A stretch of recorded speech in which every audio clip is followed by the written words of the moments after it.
രാജ്യത്തിത്തവണ തെക്കുപടിഞ്ഞാറൻ കാലവർഷം സാധാരണ ലഭിക്കേണ്ടതിനേക്കാൾ കുറവായിരിക്കുമെന്ന പ്രവചനം പുറത്തുവന്നിരിക്കുന്നത് ഗൗരവത്തോടെ കാണേണ്ട വിഷയമാണ്. ഇന്ത്യൻ കാലാവസ്ഥാ വകുപ്പ് നടത്തിയ വിലയിരുത്തലനുസരിച്ച് ഈ വർഷം ദീർഘകാല ശരാശരിയുടെ വെറും 92% മഴ മാത്രമേ ലഭിക്കാൻ സാധ്യതയുള്ളൂ. സാധാരണയായി 96 മുതൽ 104% വരെയുള്ള മഴ ലഭിക്കുമ്പോഴാണ് സാധാരണ മൺസൂൺ എന്ന് കണക്കാക്കുന്നത്. അതിനേക്കാൾ കുറവായതിനാൽ ഈ വർഷം സാധാരണയ്ക്ക് താഴെയുള്ള മൺസൂൺ എന്ന വിഭാഗത്തിലേക്കാണ് ഇത് വരുന്നത്. സാധാരണ ജൂൺ 1 സംസ്ഥാനത്ത് കാലവർഷം ആരംഭിക്കുകയും പിന്നീട് അത് ക്രമേണ ഇന്ത്യയുടെ മറ്റു പല ഭാഗങ്ങളിലേക്ക് വ്യാപിക്കുകയും ചെയ്യുന്നു. സെപ്റ്റംബർ മധ്യത്തോടെ ഇത് പിൻവാങ്ങുകയും ചെയ്യും. ഈ 4 മാസ കാലയളവാണ് ഇന്ത്യയിലെ കാർഷിക മേഖലയുടെ നട്ടെല്ല്. രാജ്യത്തെ കൃഷിഭൂമിയുടെ ഏകദേശം 50% ഇപ്പോഴും മഴയെ ആശ്രയിച്ചാണ് നിലനിൽക്കുന്നത്. അതിനാൽ മഴയുടെ കുറവ് നേരിട്ട് കൃഷിയെയും പരോക്ഷമായി സമ്പദ്വ്യവസ്ഥയെയും ബാധിക്കുന്നതാണ്. ഈ വർഷത്തെ മഴ കുറയാനുള്ള പ്രധാന കാരണം എൽനിനോ എന്ന കാലാവസ്ഥാ പ്രതിഭാസമാണെന്ന് വിദഗ്ധർ വ്യക്തമാക്കുന്നു. പസഫിക് സമുദ്രത്തിലെ മധ്യകിഴക്കൻ മേഖലയിലെ ഉപരിതല ജലത്തിന്റെ താപനില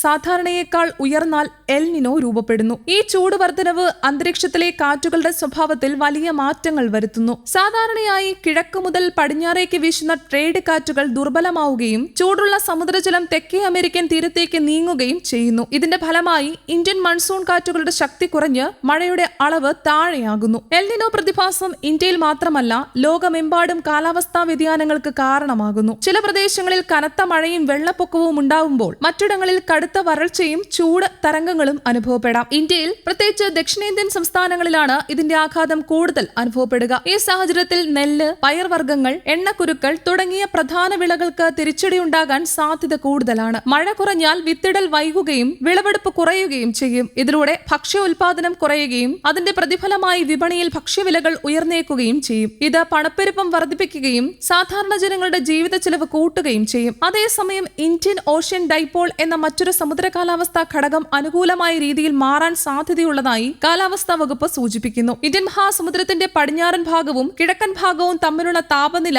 വ്യത്യാസമാണ് IOD. ഇത് പോസിറ്റീവ് അവസ്ഥയിലേക്ക് മാറുമ്പോൾ ഇന്ത്യയിൽ മഴയ്ക്ക് സഹായകരമായ സാഹചര്യം സൃഷ്ടിക്കാം. അതിനാൽ കാലവർഷത്തിന്റെ രണ്ടാം പകുതിയിൽ കുറച്ചെങ്കിലും ആശ്വാസം ലഭിക്കാമെന്ന പ്രതീക്ഷ നിലനിൽക്കുന്നു. ഈ വർഷത്തെ മൺസൂൺ കുറവായിരിക്കുമെന്ന പ്രവചനം കാർഷിക മേഖലയ്ക്കും ഗ്രാമീണ സമ്പദ്വ്യവസ്ഥയ്ക്കും വെല്ലുവിളി ഉയർത്തുന്നതാണ്. അതിനാൽ ജലസംരക്ഷണം, മഴവെള്ള ശേഖരണം, വിളവൈവിധ്യവൽക്കരണം തുടങ്ങിയ മുൻകരുതലുകൾ കർഷകരും സർക്കാരും ഒരുപോലെ സ്വീകരിക്കേണ്ടത് ആവശ്യമാണ്. മധ്യപൂർവ്വ പസഫിക് സമുദ്രഭാഗങ്ങൾ അസാധാരണമായി ചൂടേറുന്ന അവസ്ഥയാണ് എൽനിനോ. ഉയർന്ന താപനിലയുള്ള സമുദ്ര ഉപരിതലം അന്തരീക്ഷത്തെ ചൂട് പിടിപ്പിക്കും. ഇത് മൺസൂൺ കാറ്റുകളെ ദുർബലമാക്കും. തെക്കുകിഴക്കേ ഏഷ്യൻ രാജ്യങ്ങളിലും ഇന്ത്യൻ ഉപഭൂഖണ്ഡത്തിലും മഴക്കുറവിനും തുടർന്ന് വരൾച്ചയ്ക്കും കാരണമാകുന്ന എൽനിനോ മറ്റു ചില രാജ്യങ്ങളിൽ കനത്ത മഴയ്ക്കും പ്രളയത്തിനും വഴിവെക്കുന്നു. വേനലിൽ സാധാരണയായി ഉയരുന്ന താപനിലയ്ക്കൊപ്പം ഉയർന്ന ഈർപ്പവും കൂടിയാകുമ്പോൾ തീരപ്രദേശത്ത് അനുഭവപ്പെടുന്ന ചൂട് 4-5 ഡിഗ്രി കൂടിയ നിലയിലാകും. വായുവിൽ ഈർപ്പം കൂടുതലായാൽ ശരീരത്തിലെ വിയർപ്പ് വറ്റില്ല. ചൂട് പുറത്തേക്ക് വിട്ട് തണുപ്പിക്കാൻ ശരീരത്തിന് കഴിയാതെ വരും. അതേസമയം മലമ്പ്രദേശങ്ങളിൽ ഈർപ്പം കുറയും. അതുകൊണ്ട് ചൂട് കുറവുള്ളതായി തോന്നും. എന്നാൽ